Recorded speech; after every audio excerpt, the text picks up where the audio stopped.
साधक मन की जिज्ञासा है कि नाम जप का सर्वोत्तम समय कौन सा है। साधक को किस समय नाम जप करने से, भगवान का स्मरण करने से अधिक लाभ होता है। सकाम भाव से जप करने वाले को किस समय नाम का उच्चारण करना चाहिए, आदि आदि सामान्य ये जो प्रश्न हैं, इनके समाधान के लिए हम आप परम पूज्य संत श्री पलटू साहिब की वाणी को श्रवण करते हैं।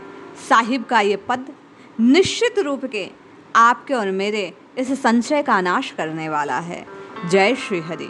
पूज्य गुरुदेव के चरणों में प्रणाम। सभी नामनष्ट साधकों को जय जय श्री सीताराम। संत पलटू साहिब लिखते हैं, यही समय है गुरु पाए में गोता लीजे खाए, गोता लीजे खाए राम गुण लीजे तुम तो आज। यही समय है गुरु पाए में गोता लीजे खाए, गोता लीजे खाए नाम के सरवर माही। अवधि नाही नगचान दाव फिर ऐसा नाही, मानुस तन संकरात मयो ददि दाच सियानी। गोता लीजे खाए नाम के सरवर माही। हे साधक, आज अभी इसी वक्त जब स्मरण हो आए, जिस समय ये भान हो जाए कि भगवान के नाम के स्मरण से ही सुख की प्राप्ति होती है, कल्याण की अभिलाषा रखने वाले प्रत्येक जीव को उसी समय, उसी को सुअवसर जानकर, उसी को मुहूर्त जानकर, उसी को सबसे अच्छा समय जानकर भगवान के नाम का स्मरण करना चाहिए। और कैसे करना चाहिए, इस बात की ओर संकेत करते हुए कहा गया, गुरु पाए में गोता लीजे खाए। श्री सद्गुरु की चरण शरण में होकर सत्संग के सरोवर में स्नान करना चाहिए। जैसा सद्गुरु देव द्वारा शब्द का दर्शाव दिया जाए, जिस शब्द को, जिस नाम को हृदय में प्रकट किया जाए, उसी का स्मरण नित्य निरंतर करना चाहिए। बारंबार चेताते हुए संत साहिब कहते हैं, अवधि आए नगिचान दाव फिर ऐसा नाही, मानुस तन संकरात दयो दधि जात निधाने। अरे, जीवन की समय सीमा पूरी होने वाली है, क्योंकि हम आप नहीं जानते सभी के पास 7 दिन है, किस दिन अंत हो जाए, कौन सा दिन, कौन सा पल, कौन सा क्षण, कौन सी श्वास अंतिम है, हम आप में कोई ये घोषणा नहीं कर सकता। ना तो कोई इस बात की घोषणा कर सकता है कि मैं इतने काल तक जीवित रहूँगा, और ना कोई कह सकता है कि मैं अभी प्राण त्याग दूंगा। इसलिए साहिब कहते हैं, समय की अनिश्चितता है, इसलिए आज अभी इसी वक्त नाम जपो नाम। क्योंकि मानुष जीवन रूपी ये जो समुद्र है, दिन दिन सूखता जा रहा है।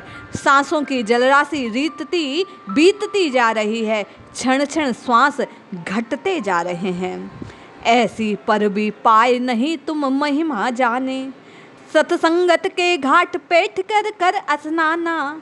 साहिब कहते हैं, इतनी महिमा इस मनुज तन की है कि केवल देवता भी इस मनुष्य तन को पाने के लिए तरसते हैं, क्योंकि वे भी देवत्व को पाकर भगवान के नाम का स्मरण नहीं कर सकते, वे भी भगवान की लीला कथाओं का गान नहीं कर सकते, वे भी लीला कथाओं का श्रवण नहीं कर सकते, प्रभु की महिमा को जान नहीं सकते।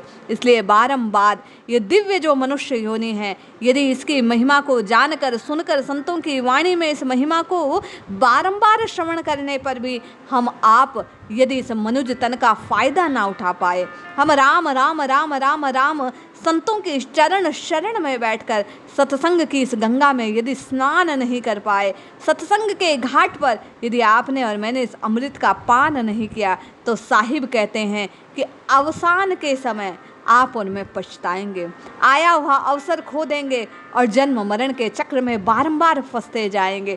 धन की अभिलाषा बार बार जन्म और मृत्यु के चक्र में आपको और मुझे फंसाएगी। असली धन राम जी के नाम की ओर आप और मैं यदि सुध ही ना लेंगे, तो कष्ट के अतिरिक्त कुछ ना पाएंगे। साहिब कहते हैं, तन मन दीजे दान बहुरी नहीं औना जाने, पलटू बिलमन कीजिए ऐसा अवसर पाए।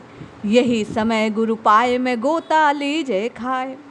साहिब कहते हैं कि भगवान के नाम का स्मरण नित्य निरंतर गुरु की चरण शरण में होकर श्री सतगुरु देव द्वारा बतलाए गए उस नाम की औषधि का नित्य निरंतर पान करना चाहिए।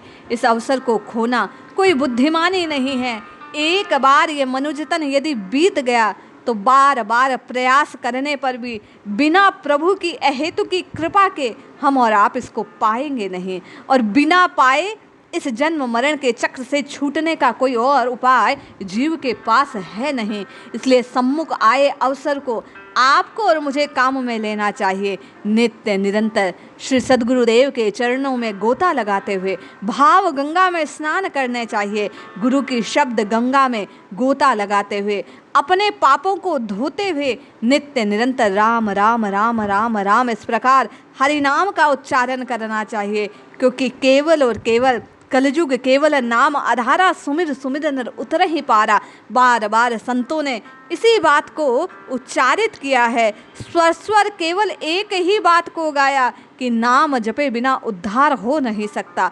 सर्वोत्तम साधन यदि भवपार होने का है तो नाम रूपी नौका है। इसलिए इसमें बैठिए, जपिए, रटिए, पुकारिए और अपने कल्याण को सुनिश्चित कीजिए, निश्चित लाभ होगा। जय श्री हरि।